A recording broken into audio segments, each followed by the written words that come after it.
3,300 years ago, God led the Jews out of Egypt and into Canaan, the Holy Land, which God promised the Jews forever and commanded them to live there. Therefore, that land is called Israel. That's what God calls it, and the Jews live in Israel since then. There were times when there were only a few thousand of them in all of Israel, but the Jews are there all the time. That would be enough for any normal person to understand that it is a holy land for the Jews, and for God's holy laws that he gave to Israel through Moses. But since the majority hate God and God's words from the bottom of their souls, then it needs to be explained further.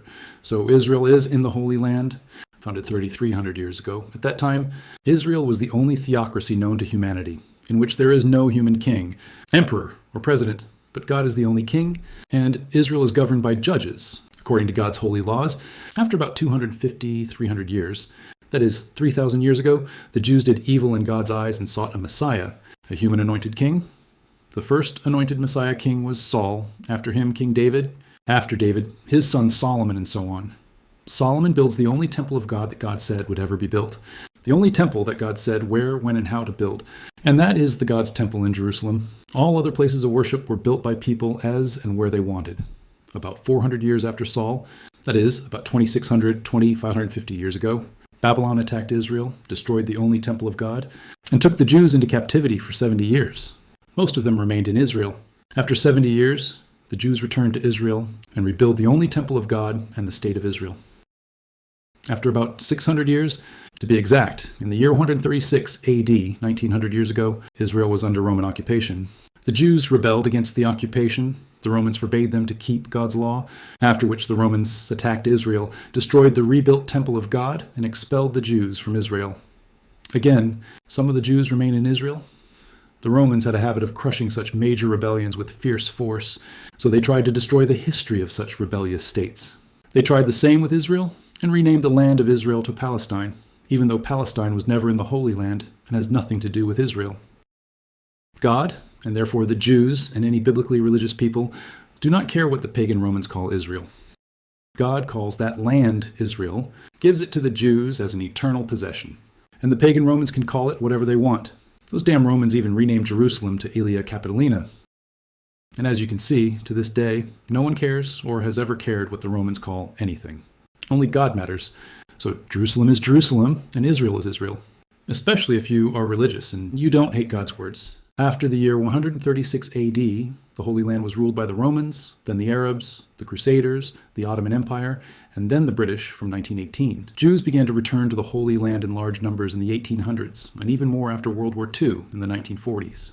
The League of Nations obliges the British to create Israel, i.e., to divide the British Mandate, because under the British, Palestine also occupied Jordan, but Jews were forbidden to be east of the Jordan River. So the state of Jordan was created with the intention that it would be the Arab part, and the west of the Jordan River would be the Jewish part. Thus, in 1946, the state of Jordan was created, so it is not Palestine, although that part was also called Palestine, and in 1948, Israel was created. Then the Arabs started a total war against the Jews, with the intention of expelling and killing them all. Only 3 years after the Second World War and the Holocaust.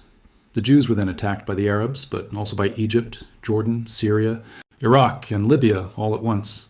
The Jews defended themselves, won and survived, and so on several times to this day. By 1948, about 850,000 Jews lived in the surrounding Arab countries. Immediately after 1948, the Arabs massively expelled all Jews from their countries, so that today there are about 5,000 Jews in those countries, down from 850,000 in 1948, for example. By 1948, in Morocco, there were about 250,000 Jews, and today there are about 1,000, 2,000. In Iraq, about 130,000, and today there are only a few Jews. In Algeria, about 140,000, and today there are only a few Jews, or none. In Tunisia, about 100,000, and today there are few Jews, or none. In Egypt, about 75,000, and today there are few, or none. In Libya, about 38,000. Today there's not a single Jew there, and so on. Lebanon, Syria, Yemen expelled all Jews. In 2005, the Jews completely left Gaza and left it to the Arabs Palestinians. The Jews even dug up the graves of their ancestors from Gaza and brought them to Israel, so that they would not be destroyed when they left. Immediately after that, all the synagogues in Gaza were burned and destroyed. Many countries, including the USA and Jews, send money to Gaza to build Gaza, but most of that money was used to build underground tunnels because the government in Gaza intends to expel or kill all Jews from Israel. Israel was shelled from Gaza every now and then. Suicide bombers passed from Gaza to Israel. So Israel, in order to stop this, built a wall between Israel and Gaza. And since then, there have been almost no suicide bombings in Israel. On October 7th, 2023, Israel was attacked from Gaza, and about 1,200 Jews were killed, burned, raped, slaughtered, and about 250 were kidnapped and taken to Gaza in just a few hours. Some girls who returned from Gaza, after being raped in Gaza, gave birth to children in captivity, who were taken from them at birth.